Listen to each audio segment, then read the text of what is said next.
The sun rose over the village of Kovodzi, painting the thatched roofs gold. Today was Zora's wedding, and the air buzzed with excitement. Drums stomped. Women ululated. Children darted between mud brick huts, clutching baskets of millet cakes. Zora, radiant in a red and yellow Kent cloth, stood beneath the ancient baobab tree. Her eyes scanned the horizon for her groom, Tochi. He was a handsome trader from the Riverlands who had won her heart with stories of distant markets. The elders gathered, pouring libations of palm wine into the earth to bless the union. Tochi's family arrived, bearing goats and yams as dowry. The drummers reached a joyful crescendo, but Tochi did not appear. Zora's smile faltered. "He's late," she murmured to her sister, Adwoa, who fanned her gently. Whispers rippled through the crowd. Had the groom vanished? The chief, Zora's uncle, frowned and tapped his staff on the ground. The ceremony could not begin without Tochi. Hours passed. The sun climbed higher. The festive air turned heavy with tension. Zora paced, her beaded anklets jingling. "He wouldn't abandon me," she insisted, but doubt crept into her voice. Adwoa sent boys down the path to the river. They returned empty-handed. Then, panic. A herder boy burst into the square, eyes wide with fear. "A lion," he cried. "I saw a lion drag a man into the tall grass near the watering hole." Gasps echoed. Men grabbed spears. Women clutched children. Zora collapsed in tears. "Tochi! My Tochi!" The chief ordered a hunt. But the herder boy's story twisted with every retelling. Some said the man wore Tochi's blue robe. Others claimed it was a trick of the sun. The wedding dissolved into chaos. Whispers of a curse spread. Some claimed Kwame, the spurned suitor, had summoned dark forces.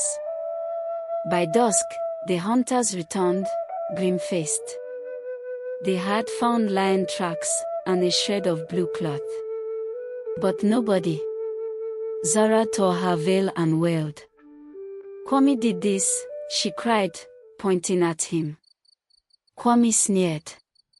"I'd rather wrestle a hyena than curse your precious Tochi." The village divided. Some believed Kwame's jealousy had summoned the lion. Others simply mourned Zora's loss. That night, under a moonless sky, Zora crept from her hut. She met a shadowy figure by the river. A lion, with amber eyes, waited. "Did you do it?" she whispered, tossing it a slab of goat meat. The lion growled low and took the bribe, padding away into the dark. Unseen, Adwoa watched from the reeds. Her eyes widened. Was Zora bargaining with a spirit?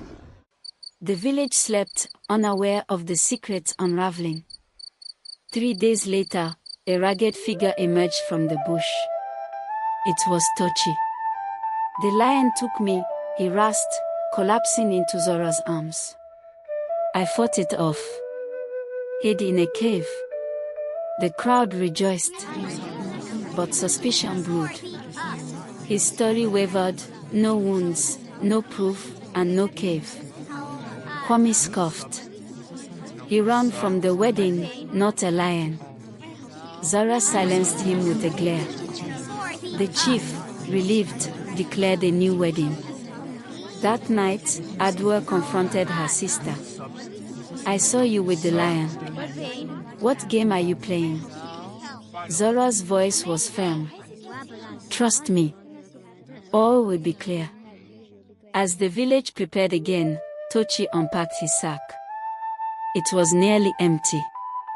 Where was the dowry gold? Unspoken questions filled the air. The second wedding dawned. Drums beat. Zora stood tall, glowing. Tochi stood beside her, stiff. The roar of a lion echoed faintly in the distance. As the elders raised their staffs, Zara stepped forward and spoke loud enough for all to hear. Tochi didn't flee a lion. He fled me. Gasps. She had staged the attack. Paid the lion in meat. Tested his loyalty. A man who runs isn't worth my heart. Tochi turned pale. Then, a greater twist, he hadn't just run. He had stolen her dowry gold. He stashed it with a river trader and returned only to play the hero. Adwa stepped forward, holding a pouch of coins. I found these in his cave. The lion's prince led me there. The village turned on Tochi. He ran, but the lion was waiting in the grass. Zara smiled. Let him run forever. The drums beat louder than ever. In the end, Kovodzi buzzed with the tale for years. Zara, the bride who tamed a lion and outwitted a thief. She never married. She ruled her heart with fierce grace. The lion stayed by her side. Tochi's name faded, just a whisper, a warning. As for Kwame, he swore off love completely, muttering one thing. Zara's heart was wilder than any beast.